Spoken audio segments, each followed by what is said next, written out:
You're listening to HowStreet.com radio, available online at TalkDigitalNetwork.com. Welcome to HowStreet.com radio, the online source for market opinions. Here is Jim Goddard. My guest is David Smith. He's the senior analyst for the Morgan Report, which you can find online at silver-investor.com. Welcome to the show and welcome to a new year, David. Yes, it's good to be back, Jim, and boy, we're sure blasting out of the gates today, aren't we? Well, so they stayed up late in Washington and avoided what everybody was referring to as the fiscal cliff, but you're saying it's not over yet.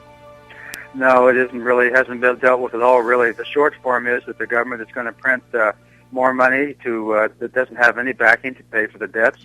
And the markets have been anticipating this for several months. I think most of the people listening, really, when they think about the prices of the things that they use, they know that they've been inching up across the board. And the inflation statistics that the government gives us just don't reflect these things. But we're all going to pay more for just about everything in 2013 and 2014. And I think this, quote, agreement that the government came to, they basically agreed to keep things pretty much the way they are, keep spending money that they don't have and not really have any fiscal responsibility.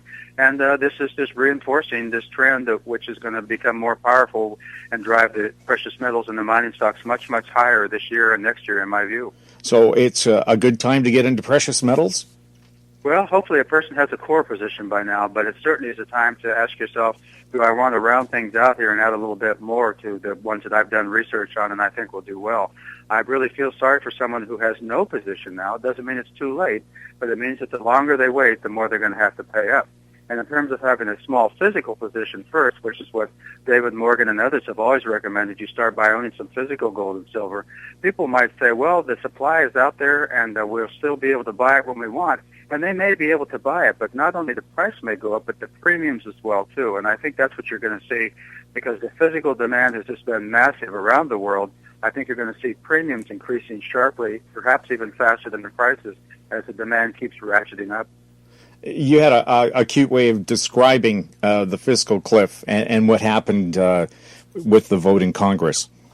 Well, I think of it as putting a parachute on and jumping off the cliff. You know, you're still going to end up at the bottom, and hopefully the cross currents of the wind won't cause your parachute to collapse, which is certainly a real possibility. The point is you haven't solved anything. You've still gone over the cliff. It isn't like you've drawn back from it and assessed why you're at the cliff in the first place. We don't want to go over the cliff, whether we have a parachute or not. We want to solve the problems that brought us to the edge of the precipice, and so far there doesn't seem to be very little indication that anybody's willing to do that. Well, if we just take a look back at the past year, gold gaining over $100, silver, in percentage terms, up 50% from what it was. Are we going to see more massive increases like that this year?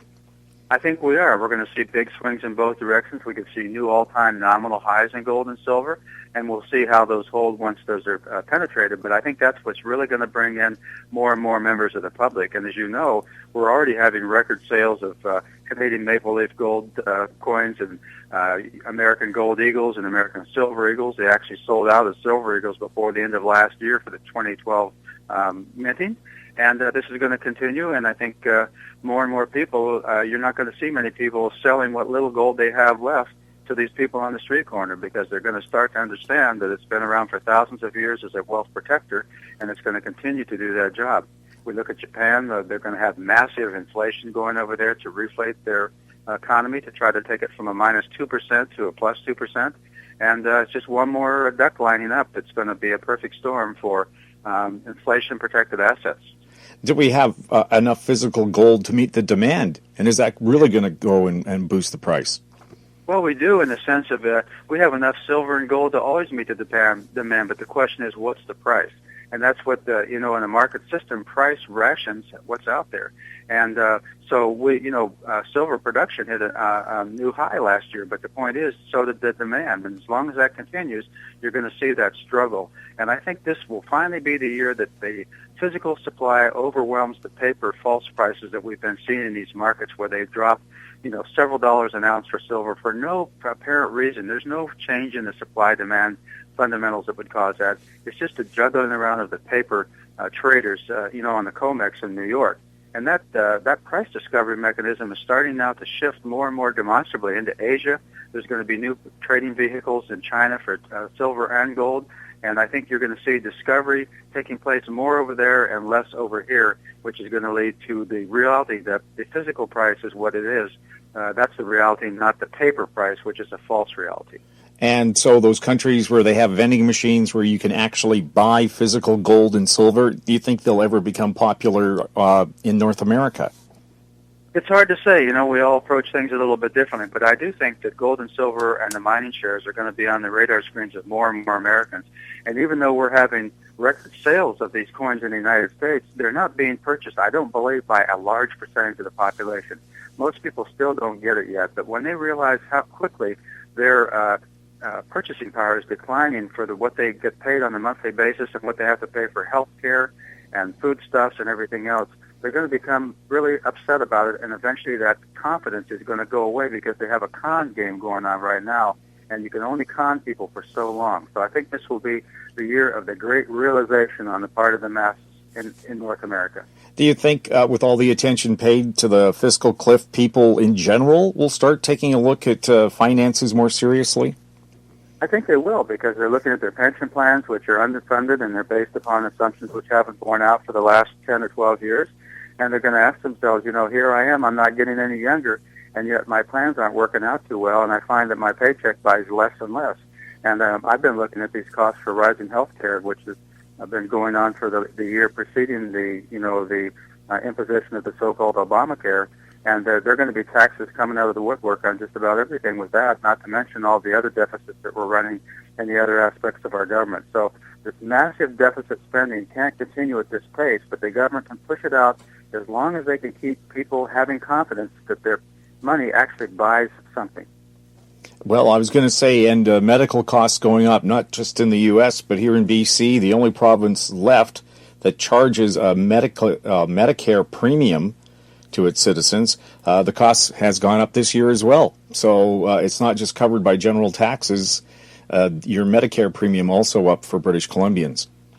And what I find so interesting and frustrating about this whole debate on health care is I don't see anything where somebody's talking about prevention, about changing your lifestyle, about looking at a different way to approach the health care. It's just about how can we fund all these heavy-duty pharmaceuticals and surgery procedures that maybe we could have avoided a lot of them to put us there in the first place if we'd have made some different life choices.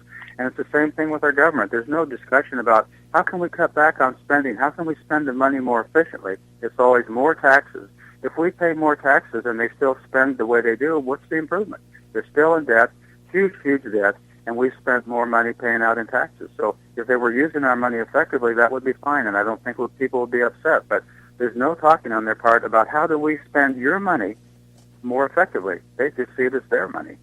Well, I know the U.S. is still going ahead with its F-95 or F-35 stealth fighter. Canada was going to buy them, but then the Auditor General pointed out it's not just the purchase price of these airplanes, which has gone up dramatically anyway, but you have to look at how long are you going to keep them and what are the projected maintenance costs on these new airplanes that no one has ever had before. You really don't know how much it's going to cost to keep it in the sky, so they said forget about the $80 million or $95 million cost for these planes. Each aircraft is going to cost you well over $100 million each over the long term. And I think your government was showing a lot of wisdom in stepping back from that decision. They may decide to reimpose it later, but you're right. The first check that you write for that plane is just the first check. The maintenance and everything else, if you don't keep it up and keep the avionics current, you've got an expensive pile of junk in a few years. So it's a big responsibility. And our government's especially the American government, I think maybe less so in terms of thinking ahead than maybe the Canadian government, but they don't always extrapolate out what can this become rather than what is it, Yeah, and who's the projected who's the projected enemy for this aircraft? Exactly. Is there actually a need for it? I mean, I think the one budgetary thing that's really interesting when it comes to the U.S. military, the B-52 bomber, designed and built in the 1950s, will still be flying in the 2050s. They have no replacement on the drawing board. So there will be B-52s in the sky that are 100 years old and will have gone through 4 generations of pilots. Pretty amazing. I think maybe the 5th generation will be non-pilots because they're developing more and more pilotless planes. But, the people looking at this, all of us here in the audience, you and I, and we're looking at our money not going very far anymore, and we're going to have to protect it somehow. And whether that's putting it in the precious metals, the mining shares, a little bit in real estate, and other things that hold their value, that's what we're going to have to do. And the people that haven't done any of this are going to have a rude awakening as the full force of the inflation hits them in the face. And I think inflation this year is going to be across the board much, much higher than almost anybody imagines. Well, I saw a poll recently, something like a third of the populations in the U.S. and Canada believe that lottery winnings will help fund their retirement.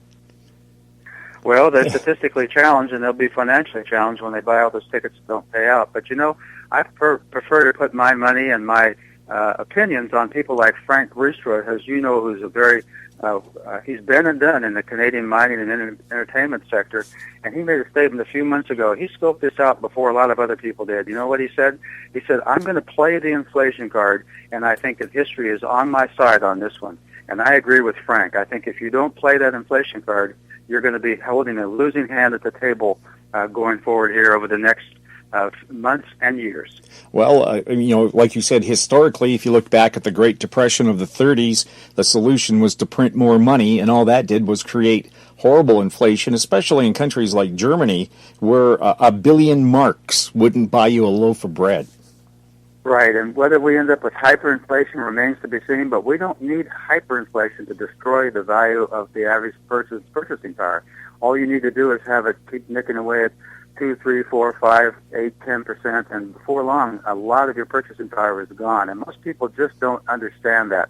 And the government kind of relies on that they don't get it, and that they can go for a long time printing more money that has nothing to back it to pay for these debts. But at some point, the people see that the emperor has no clothes, and you end up with a situation that's ripe for revolution.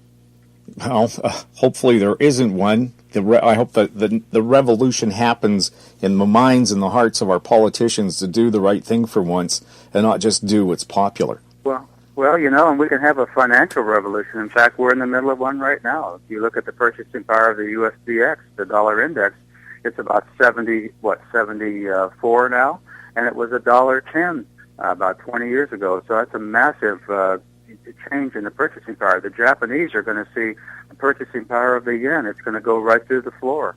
And they've been selling their gold in recent years, but the only way they're going to protect some of their purchasing power is to start buying some of it back. So we'll see how many of them make that decision, because their government has committed to, of course, a massive reflation of their currency, which is going to drop the value of it, and it's going to cause huge, huge inflation both inside and outside of Japan. Wow, and they pay $100 for a square watermelon now.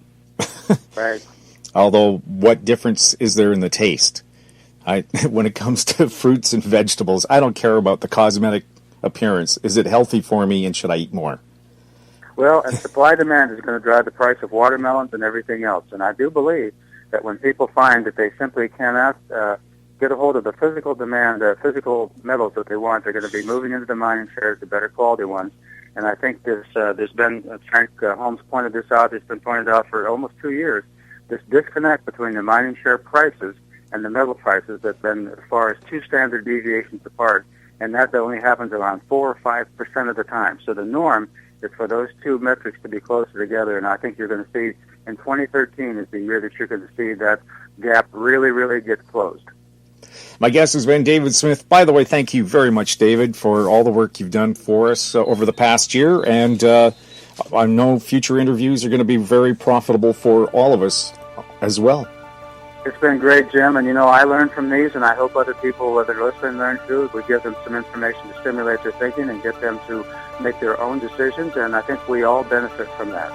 My guest has been David Smith, the senior analyst for the Morgan Report, which you can find online at silver-investor.com. You're listening to HowStreet.com radio, and you can get a hold of us at info@HowStreet.com. I'm Jim Goddard.